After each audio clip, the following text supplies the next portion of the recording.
नमस्कार। आज हम लोग के बीच में अतुल उपाध्याय जी हैं, जो कि बहुत अच्छे उभरते हुए कवि हैं। आइए जानते हैं उनके बारे में।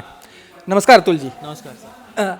अतुल जी, कल हम लोगों ने आपकी कविताएं देखी, जो कि बहुत शानदार प्रस्तुति थी। धन्यवाद। तो थोड़ा हम जानना चाहेंगे आपके बारे में। हमारा नाम अतुल उपाध्याय है और मैं कवि हूँ। मुख्य रूप से मैं पेशे से तो पटवारी हूँ। नौकरी है भरण पोषण के लिए, जीवन चलाने के लिए नौकरी करनी पड़ती है व्यक्ति को। और उसके अलावा मेरा मन जो है वो कवि है। जी जी मेरा शरीर पटवारी है और मेरा मन कवि है। जी जी जी जी। तो ये आपने जो कविताएं लिखनी शुरू की हैं, वो कब से शुरू की हैं?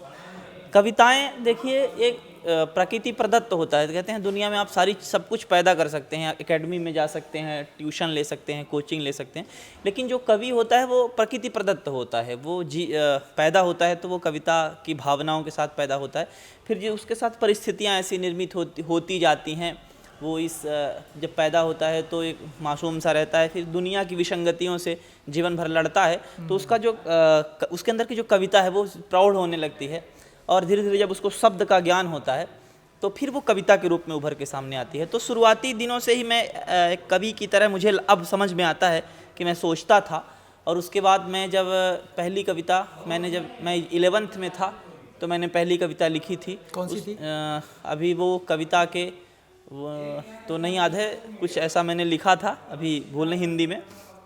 उसके बाद धीरे धीरे फिर कॉलेज में मैं पढ़ता था। उस दौर में भी अच्छे डॉक्टर अनिल सिंह सर थे, उनका सानिध्य था।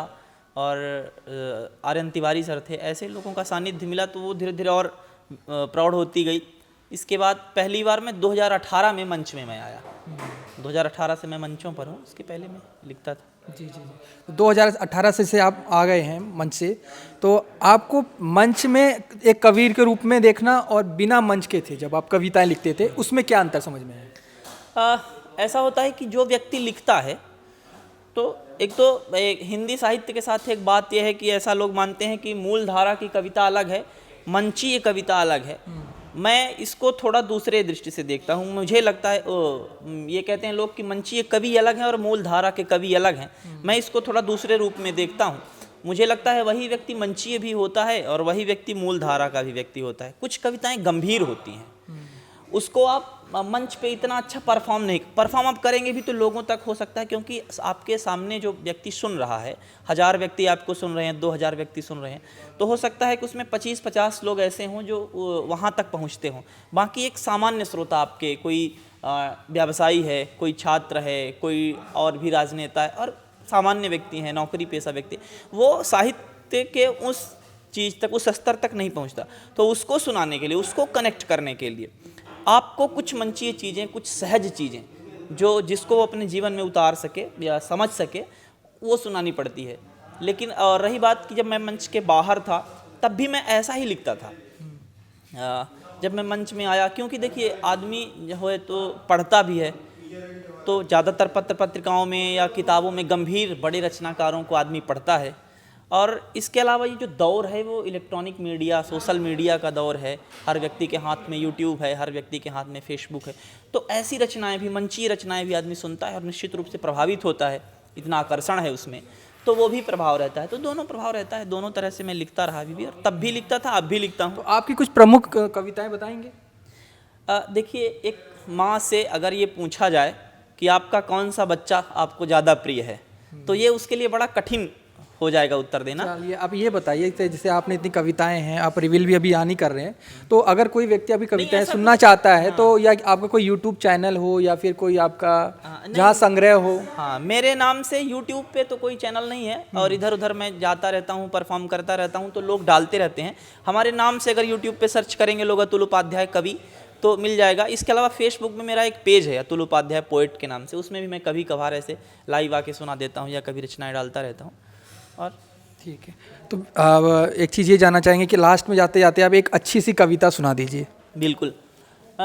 मैं सर मैं मंचों पे पढ़ता रहता हूँ इस कविता को, और मुझे बहुत प्रिय है, और इस रचना ने मुझे बड़ा स्थापित किया है। तो मैं एक कविता, एक गीत के 2-3 पंक्तियाँ मैं सुना देता हूँ कि तुम मूरत हो मर्यादा की। हम स्त्रियों को लेकर के, स्त्री विमर्श की इतनी सारी बातें होती हैं, तो मैं स्त्रियों को लेके क्या सोचता हूँ, भारत में स्त्रियों की स्थिति क्या है, उसको लेके मैंने एक गीत लिखा। उस गीत ने मुझे बड़ी शोहरत भी दी और स्थापित भी किया मंच पे। मैं उसका एक बंद सुना देता हूँ कि तुम मूरत हो मर्यादा की, फिर भी किस्मत की मारी हो, जहाँ सीता को सुख मिला नहीं, तुम उस धरती की नारी हो।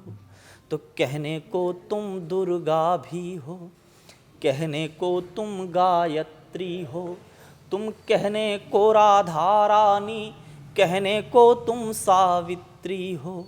तो तुमने इस जग को छाँव दिया, तुमने हर गति को पाँव दिया, हर धारा को दी नाव और हर बीहड़ को है गाँव दिया।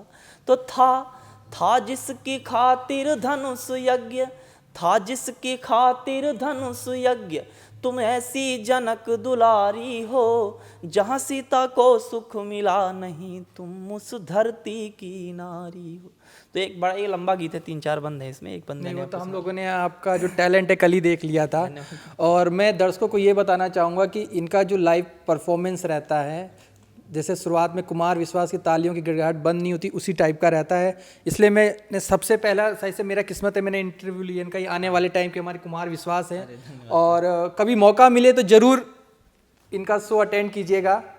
वैसे आपके शो होते रहते होंगे ना? हाँ, होते रहते हैं। बिंद में भी अक्सर, बिंद में तो मैं क्योंकि यहीं का हूँ, रहता हूँ यहीं, तो बहुत सारे कार्यक्रम होते रहते हैं। बिंद के बाहर भी पूरे कार्यक्रम होते रहते हैं। और जो आपने एक वो कुमार विश्वास सर का जिक्र कर दिया, वो हमारे कवि सम्मेलनों के शिखर पुरुष हैं। इतनी बड़ी जिम्मेदारी मैं नहीं भी वो कर सकता हूँ, लेकिन आपने ऐसा कहा तो आपका बड़प्पन है। कुमार विश्वास सर निश्चित, अगर किसी भी माध्यम से मेरी बात उन तक पहुँचे तो मैं, वो शिखर पुरुष हैं। उनके संबंध में सिर्फ ये कहा जा सकता है कि वो कुमार विश्वास हैं, और इसके अलावा उनके लिए दूसरा शब्द है ही नहीं है।